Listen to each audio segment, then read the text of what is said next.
Good afternoon or good evening, where you may be listening to us from here on this big, beautiful planet we call Earth. This is Michael Cross here with another edition of Unlock the Door Radio here on UCY TV Productions. And today, I'd like to deal with a subject that goes to the very foundations of any society, and that is the biology of that society. But before I begin, I would encourage people to, if you're listening to this later on YouTube, go ahead and subscribe, and also click on the link up there in the corner and check out my official website. Anyway, my most recent book, The Destiny of Our Past, presents a dystopian, well, it's not really future, but it's more like ancient era of human society, more of the Atlantean or pre-Noah's flood society.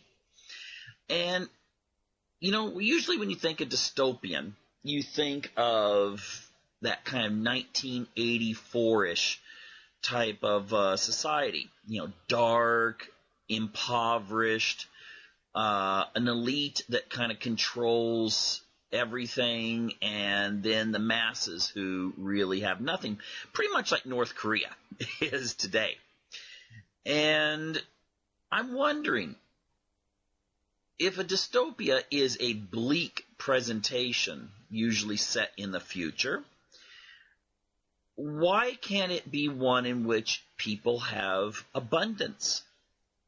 Just because a society has affluence does not mean that it's a free society. I think we've sort of been brainwashed into that idea that a society that has everything would also have freedom, and that's not necessarily the case, even though there is, or at least it seems to be, a correlation between the idea of freedom giving people a more open society because it develops technology and so forth. But there's many tracks a society could take in which it could still remain dystopian, not free, highly controlled, but also very affluent. And that's what I try to present in the book, a society in which maybe you could get this idea of science advancing rather rapidly, but yet a small eugenic elite maintain the control over the society, and eventually, with the goal of phasing out the majority of the population, since they're no longer needed. Although it's not robotic, instead you have slavery, but of manufactured humans. But anyway, on this issue of how the society I present maintains control, one of the aspects is using sexuality, or the biology of the society. Now, a lot of times in our more enlightened era, the Western society's ideas of rationality, we tend to forget that biology is destiny. Because biology is what makes us who we are. And you can have a very wonderful society of people, but if they fail to reproduce, that society is doomed to failure, as opposed to maybe a primitive society where the people still reproduce.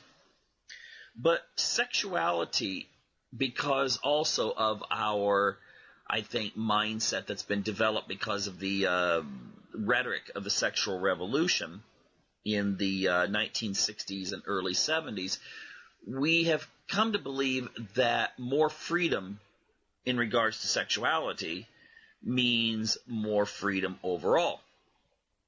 And I'm wondering if that's necessarily the case. Now, I'm not talking about any specific like sexual orientations or any of these kinds of things. I'm talking more into the issue of just sex in general. Okay?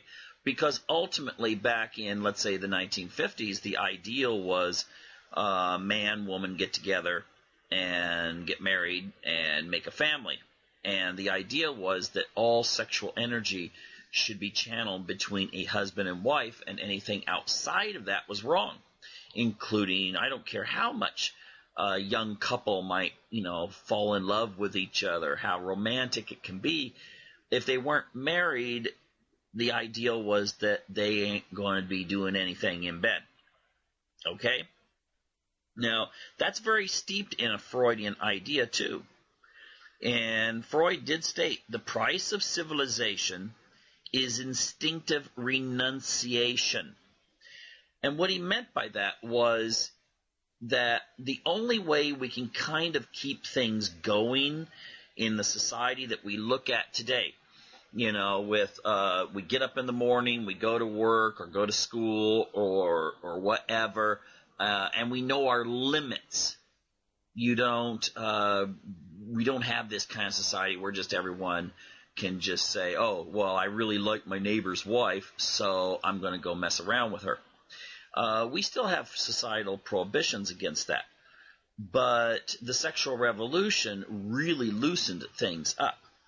And when you take a look at what Freud's saying here, he is saying that we give up that idea that we should be able to do as we please. Whatever would make us feel good, we'll just go ahead and do it. That we should give that up so that we can instead channel that energy into more what he would have called productive uses, and therefore avoid the sort of stereotype of the caveman who, if he does go and do whatever he wishes, maybe the partner of that other person's going to bonk him in the head with a baseball bat. So the idea is that we set our limits, and it may not make us feel great. In fact, in Freud's idea, it could create neurosis. However, it ultimately keeps things going in a more civilized way. An example I could look at when it comes to fiction would be, if anyone remembers that Star Trek episode, in the original series, in which there's this society that they're very, very repressed and very orderly, but when this bell rings, they all go crazy. And they're out in the streets just doing everything they wish to do, and then when the bell rings again, they all go back to being, repressed and orderly. And that's an extreme example of how that works, but still is an example of the Freudian ideal. If you want more information on that, you really should check up Freud's Civilization and Its Discontents. Now, I'm going to get into what really changed our society here in a moment, but I have another quote here that goes into this idea. It's from feminist Camille Paglia, and she states, "Sexual freedom, sexual liberation, a modern delusion. We are hierarchical animals. Sweep one hierarchy away, and another one will take its place, perhaps less palatable than the first." And I think that what she means there is the idea that if people overthrow the existing norms in the hopes that it's going to create some sort of hippie utopian society, it may actually do the opposite, because people still want that order, and they want the boundaries. And the only thing that could change then is the way the boundaries are set, and you could actually have something that's far worse than what you may have started out with in the first place. Now, let's go on here and present the idea that maybe this is what we have actually traded, ultimately. The 1950s, oh my gosh, that was so primitive way of looking at life, for something that's maybe not that much better. In fact, it may be argued that it could be worse in many respects. Now, if we think about this, with the exception of television, nothing's influenced the course of our society in the United States and Europe more than the birth control pill. That's right, the birth control pill. Now, again, the ideal in the 1950s was, boy, girl, get married, have babies, and then their kids grow up and get babies, and so forth. The maintenance of the biological chain, so to speak. But the backup was, because biology does sometimes take control, and people do mess around. The problem with that was that if you mess around at I could say, depending on how you look at it, the right or wrong point of the month, you might actually wind up making a baby. And therefore, that was a major obstacle to people's sexual experimentation.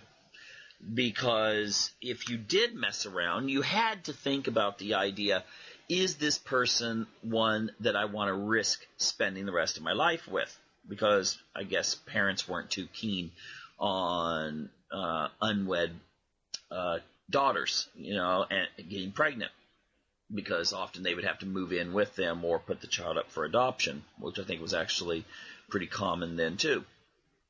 Now, the problem here, or you could say, the good thing about it is the problem would be that you could get pregnant. And so this would mean that people were a little bit more discerning in who they got together with. And often when you did have premarital sex leading to pregnancy, it was involving couples who had an established relationship. It wasn't just go to the pub and get drunk and wake up in the morning and introduce yourself to the person that you're with. And, which seems to be the case in Great Britain nowadays when it comes to interpersonal relationships forming. But it was too big of a risk.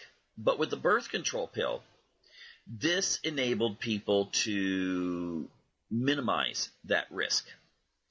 And when the birth control pill came out, it was at a time when birth control in much of the Western world, particularly the United States, many states, it was illegal. Now, you couldn't just make birth control illegal because, of course, birth control itself can mean many things to many different people. But what you could do is make laws that would prevent the mailing of birth control devices. And most stores in those days would not carry such things. And I think those were called the Comstock laws. And within those laws, it would just say that, you couldn't mail out materials associated with, prevention of having children. The last of those laws, I think, were finally struck down in the late 1960s. So there's probably people listening to this right now who were conceived or even remember back when birth control was not available.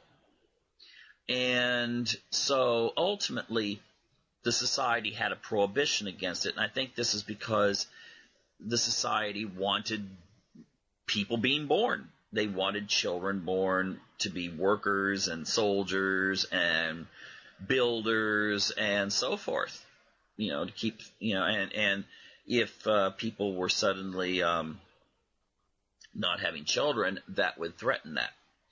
Now, the aspect of sexuality, though, regardless of the whole idea of reproduction, aside from the, aspect of reproduction, is that the biology of the society rooted within the family structure is what kept the society going. Again, you can go back to Freud's Civilization's Discontents, and where he does talk about sublimation, meaning redirection of energies. Now, the society that you're taking a look at, that we think of Western society, would be one ultimately, as Theodore Roosevelt noted, was built upon the family unit. And so the ideas of our laws, our customs, our values, our expectations, and so forth came back to the family, where those things were, each generation, were retaught and instilled within the children. And the idea that maybe the children had the society was that, again, going back to Freud, would be that of a father figure. So government was sort of the big father, so to speak. And so, things would just run smoothly each generation as long as those ideals were maintained. And it wouldn't really matter whether it was a somewhat democratic or somewhat republican society, using the American labels there. Most people in the 1950s and up until almost 1970, they had the same, pretty much the same family structure. Husband, wife, married, children. Okay, so you could be an East Coast liberal or a conservative person in the Bible Belt, and usually the family structure was pretty much the same.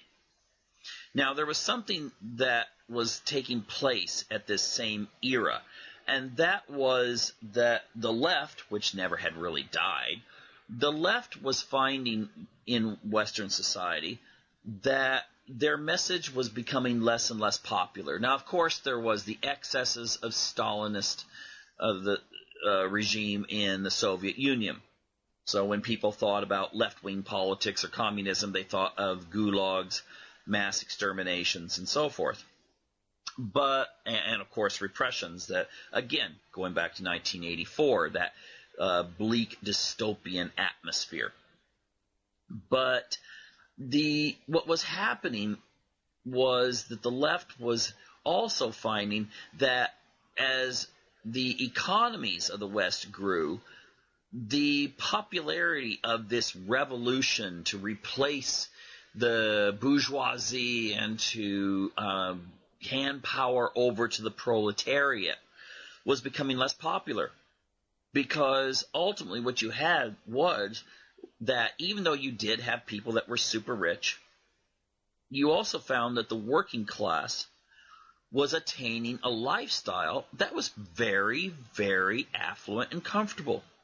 You did have a situation where often in the 50s, only one bread earner, that being the man, didn't have to have that much education. He could pick up his lunch pail. His wife would pack the lunch pail, go off to work at a construction site or factory, and put in 8 hours of very grueling work. But when he would get his paycheck, it was enough that he could afford a home. He could afford the most popular car that was coming out. His family had nice clothes, and all the new modern conveniences were within his and his wife's reach. So therefore, it wasn't this sense of people going, doing without and saying, "Oh my gosh, look at everyone else. They have it comfortable, but I'm starving to death." This was being phased out during this time period. So the left was becoming increasingly marginalized. And even traditional labor-ish type parties were finding that they were, they had to stay within a certain narrow parameter of political thought. And that, of course, was not anywhere near the Marxist ideals. And so this small number of intellectuals, I'm using the word intellectual, not saying that only the left is intellectual. You have the right as well. But the ones that were on the left side of the spectrum, often college academics and so forth, they were becoming disenchanted with the way things were. And of course, when the 60s came along and the protest and everything, it may have unleashed a little bit of power, and I'll get back to this in a moment, but it didn't. Still, the vast majority of people in the Western world were like, nah, whatever. So what became more popular were the ideas of people like Wilhelm Reich. Now, Reich was it's amazing how much goes back to Freud. It's not just me, okay? You could go back to Freud and see his influences, and it went beyond psychology, believe me. But he had one of his most brilliant students was Wilhelm Reich. And Reich was more left-wing, but he rejected the idea of repression as being a good thing. Because Freud thought, hey, Freud nowadays would be considered like, oh my gosh, he'd be like far right in people's minds nowadays. But he did talk about sex a lot, which a lot of times even today people think, oh no, he was radical. No, actually he was not. But Reich was. And Reich felt that maybe the way to change society, because he felt that the repression had led to authoritarianism. And, of course, we have to define authoritarianism within the context that many of the people who did take Reich's ideas defined it. And usually they would define it more within sociological terms and feeling like authoritarianism gets back to like male dominance, patriarchy, tradition, and so forth. Okay, we're not talking about heavy boots stomping on people's heads as described in 1984. But the thing is that Reich felt that maybe the way to change society was to unleash those instinctive drives. And then this would cause a certain amount of chaos in the society. That chaos would, take place in which maybe traditional ideas on morality, society, family would be overturned, but then people would come back together and kind of build a different, and his views was more of a left-oriented way of thinking. And whereas he may have not been quite the student agitator, radical sort of person, his ideas took hold and were expanded by this small number of intellectuals from the left who then felt that maybe the way to challenge society was to challenge it within the moral context rather than the economic. And so therefore, the ideas went out of maybe challenging the patriarchy. And by the way, when I say patriarchy, I mean that within the feminist context. Look it up for yourself what patriarchy means. I mean, in a religious context, it just basically means, often it just means fatherhood. Within a more sociological context, it often means the male oppression and so forth. I'll leave that up to people's interpretations, but still, that is the term that often gets used. So, therefore, challenging the male patriarchy, challenging the ideas of marriage. There were many people who said that, I remember this growing up, that marriage was a form of prostitution. And it was just the woman trading her sexual favors for a home and, creating children for the man and that sort of thing. I disagree with that.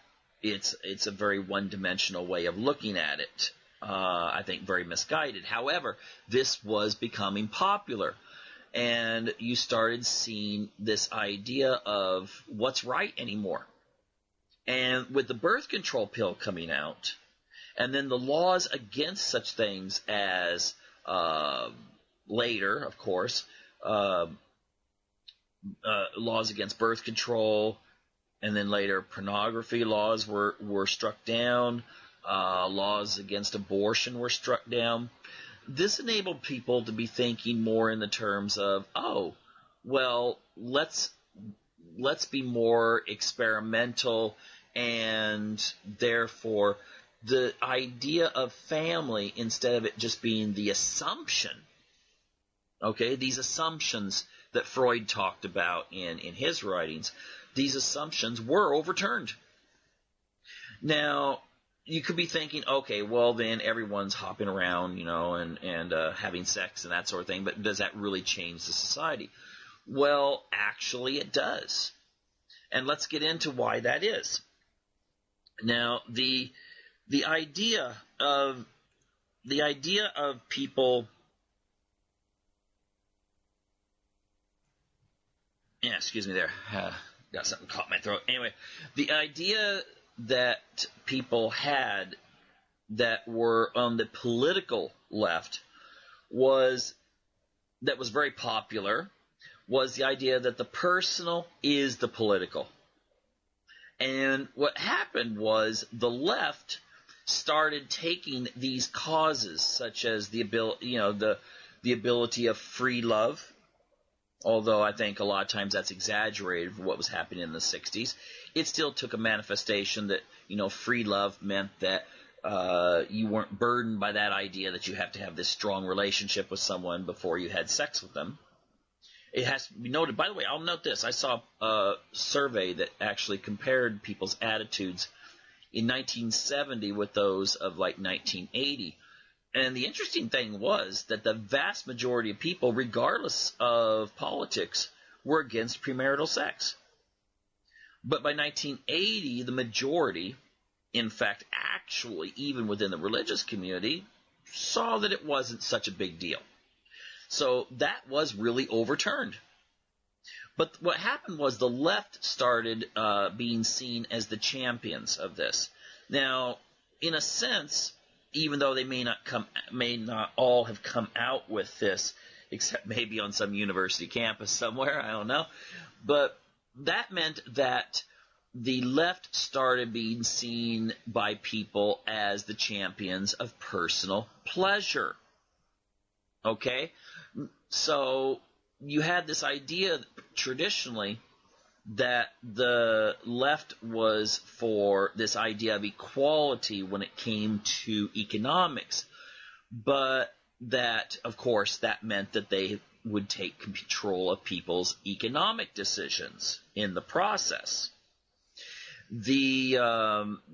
What was happening in the 70s was this shift to where the left was taking on causes such as, taking it as a free speech issue, that there should be liberalization of porn laws, taking on as a women's rights issue, that there should be legalized abortion, taking on the notions that there should be more comprehensive birth control taught in the schools, but without the idea of this is right, this is wrong, being part of that. And what happened with this was that the right started being seen as the opposite of this, because they would come out and say, no, we're against this liberalization of sexuality. We're against abortion. We're against these other things, which then started being seen more in the political context. And ironically, in the late 70s, that's when you saw organizations such as the Moral Majority come into power and have influence, and where you saw values such, that had something to do with sexuality become part of the political framework of elections.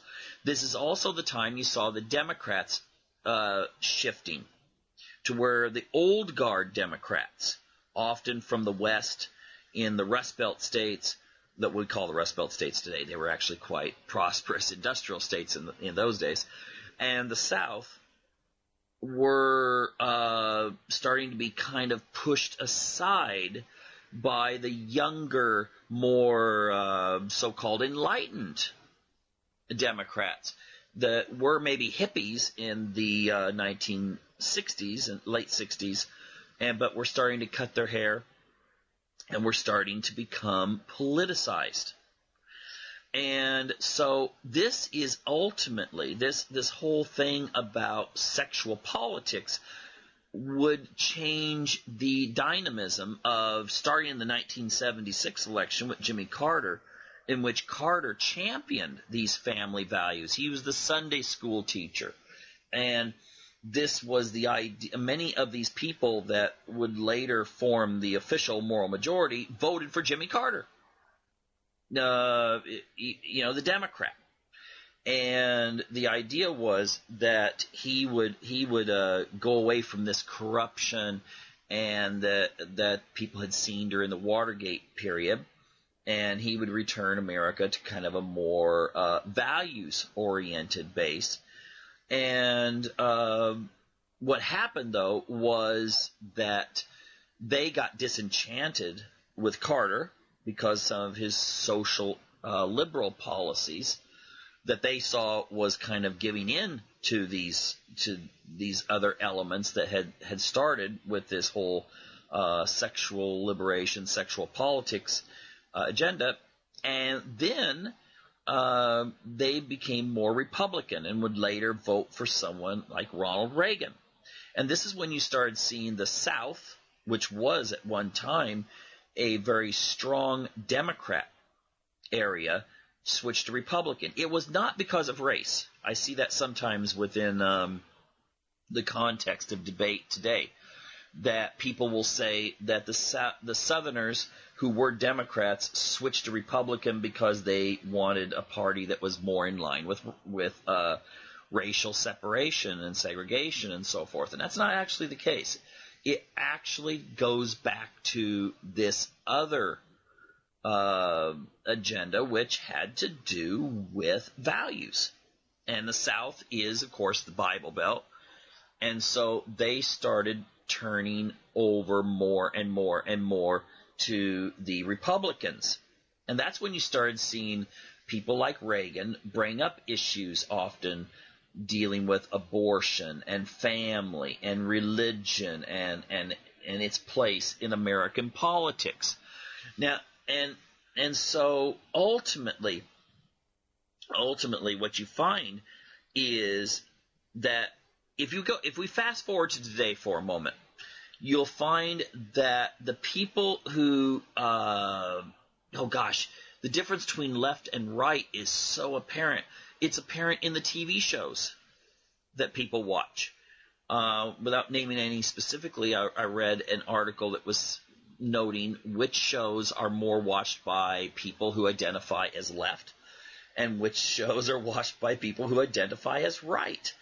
And I don't think you would have had this back in the early 1960s. Everyone would have been watching kind of the same stuff. But in that era, you didn't have any kind of, well, of course, there was always a little propaganda here and there, but it wasn't so much as it is today, where you're presenting your point of view a lot in TV programs. But we also see when it comes to religion that people who vote Republican belong to conservative religions. People that vote Democrat often don't even belong to a religion, and if they do, they belong to a religion that is quite liberal.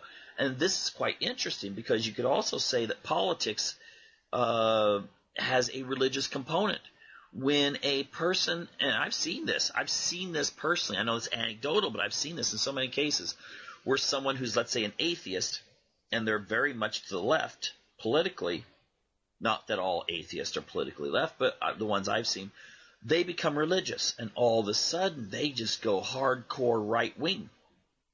Okay, and I've seen people that are from very right-wing religions who, for one reason or another, quit that religion, and they go hardcore to the left. So even people's religious choices are having a political context to them. But again, we have to go back to what was going on in the 50s and 60s amongst this group of people who were to the intellectual left, because this was then being presented as a way to change the society. So in America, this is actually quite confusing to Europeans. In America, to be conservative does not mean anything about king and country and this sort of thing. It often is more of an idea of being actually negative to the government, but in a wanting to hold on to traditions. whereas liberal means being more positive to the government and wanting to change those traditions. And this is a very important concept too, because not only is our values something that are held by individuals, but values are something that are translated into the politics. Remember, the personal is the political. So therefore, when a person has a conservative stand on, let's say, abortion, they more often than not want laws that will restrict abortion. When someone is to the left on abortion, they will often want laws that will liberalize it, of course. But the thing is, it's still a law thing. There's still that we need to pass legislation. It's not so much a thing that, okay, here's what I believe, I don't care what other people believe. It still translates out into the politics. I think it was Gandhi who once said something about, in regards to religion, he said, those who want separation of church and state understand neither. So ultimately, what people believe will translate out into the politicians that get elected, the judges that are appointed, and the values that are going to be within that society. Now, it's kind of weird when people think of it, because we all want to think in that whole Enlightenment idea of rational thought. But ultimately, we have to look also at where this all came from. And again, it does have its roots in the idea of pleasure versus tradition.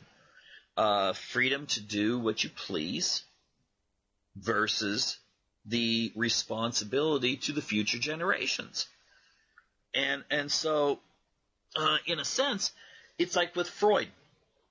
Again, we go back to Freud, but hey, many of the people that were part of this whole movement, they were using Freud, even though Freud may not have liked the way they were using it. Freud's idea of where our values are located in our mind, clustered, however you want to put it. It's an ambiguous concept, but still it is the way that we can use a metaphor in order to understand this, is that the superego is where all of those things say this is right, this is wrong, and so forth are located. So mom and dad saying you shouldn't or should do this is ultimately where the superego is. Your rabbi or your priest or bishop telling you this is right and this is wrong. This is in the superego. And then the society reinforcing this, again, through laws, but also through customs. And this would be, in a sense then, the more conservative ideal.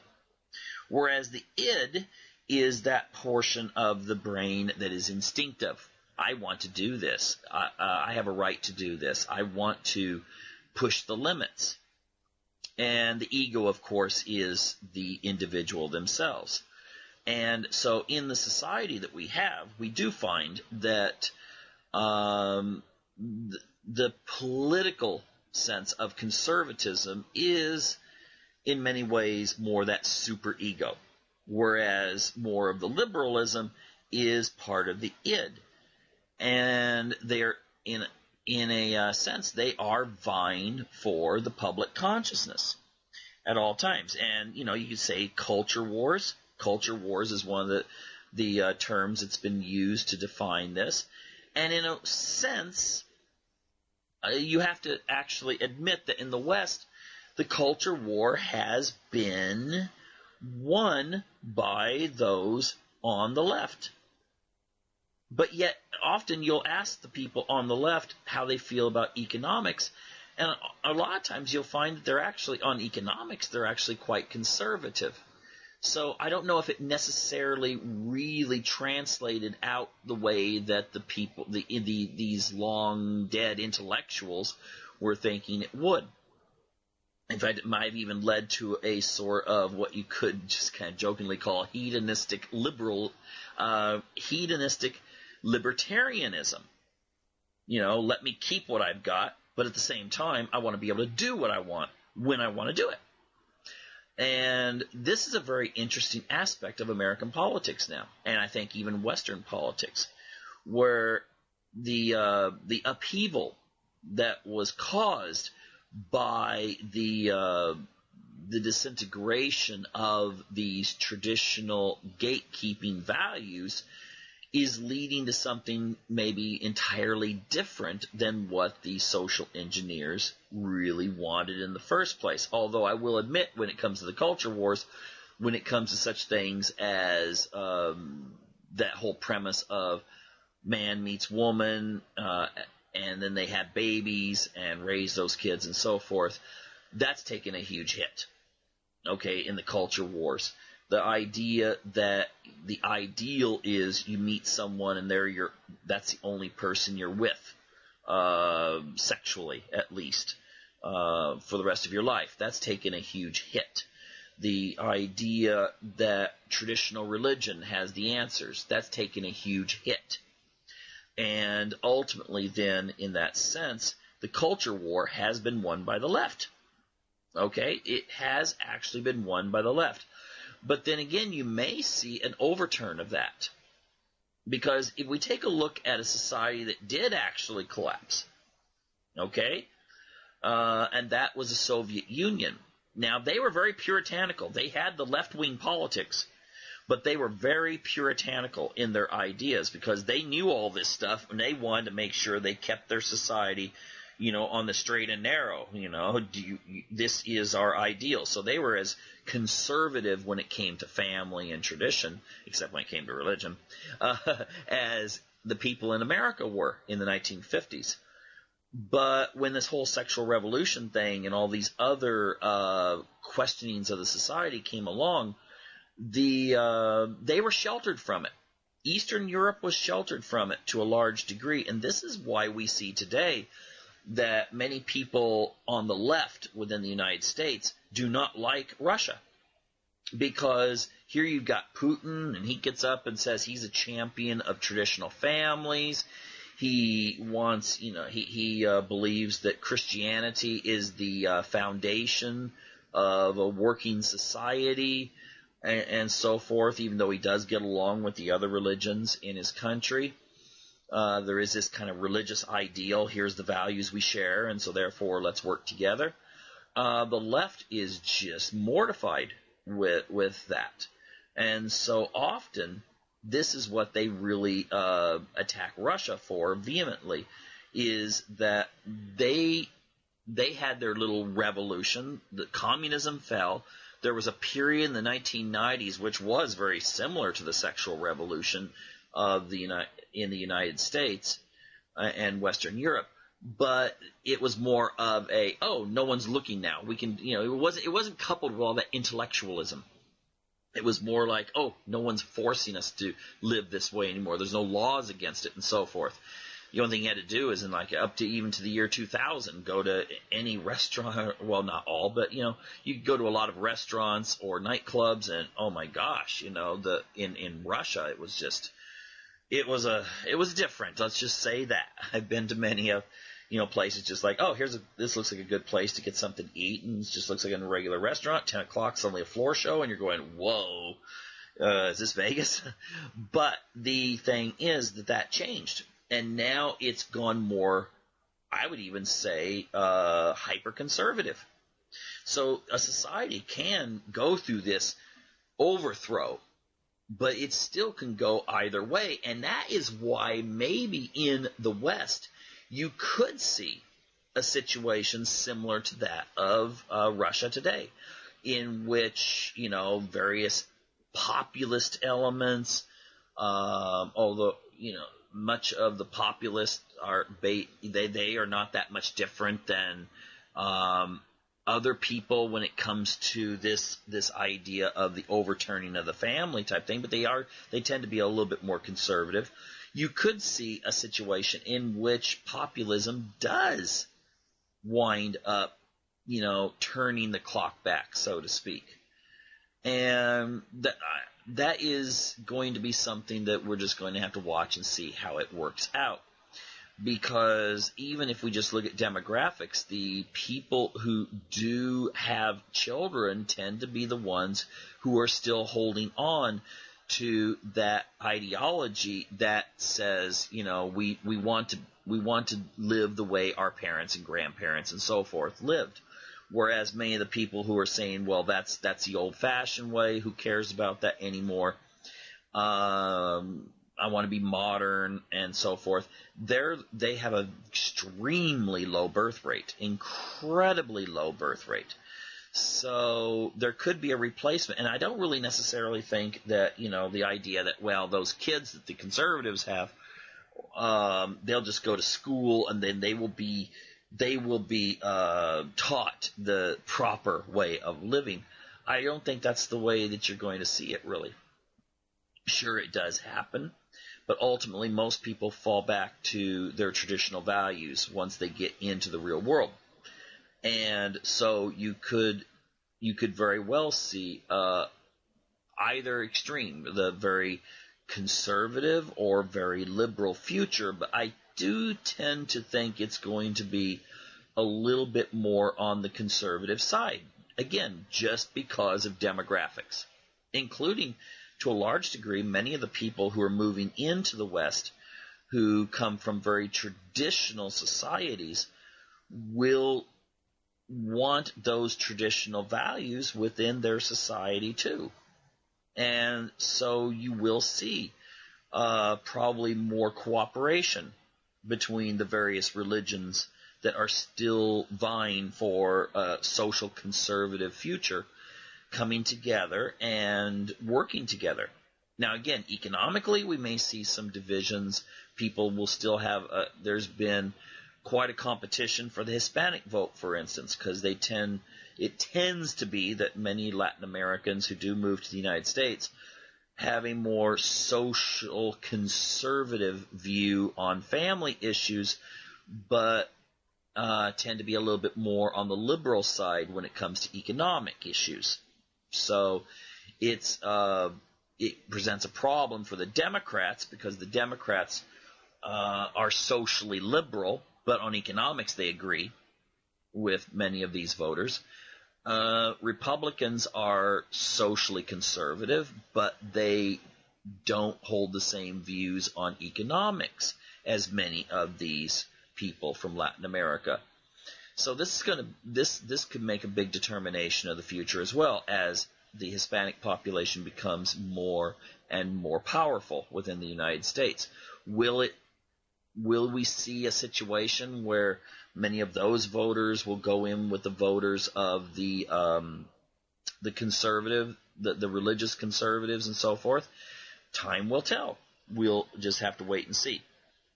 But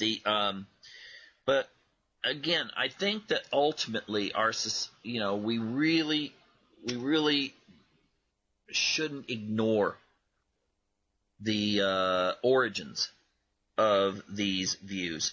We shouldn't just kind of feel like everything that we study in political science, sociology, and psychology should be on the ideals of, rationality. Because as Edward Bernays, taught us when it comes to advertising, what Sigmund Freud taught when it comes to just psychoanalysis, human beings tend to gravitate towards the irrational, towards the instinctive, and so forth. So, therefore, this is where much of our culture has actually been modified, is through connecting to those id energies. And I would really encourage people to study up on this. Study up on people like Wilhelm Reich and so forth. Look up civilization and its discontents, and see exactly where, a lot of the ideas that we take for granted come from. Yeah, and see where the real generation gap comes in, how it was actually developed, because it used to not exist. And, it didn't come in until the 1960s, and it had a lot more to do with the id than it did with the superego. So anyway, we're running out of time here, so I encourage people to check back with us next week for another edition of Unlock the Door Radio here on UCY TV Productions.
Skateboard, and you're listening to UCY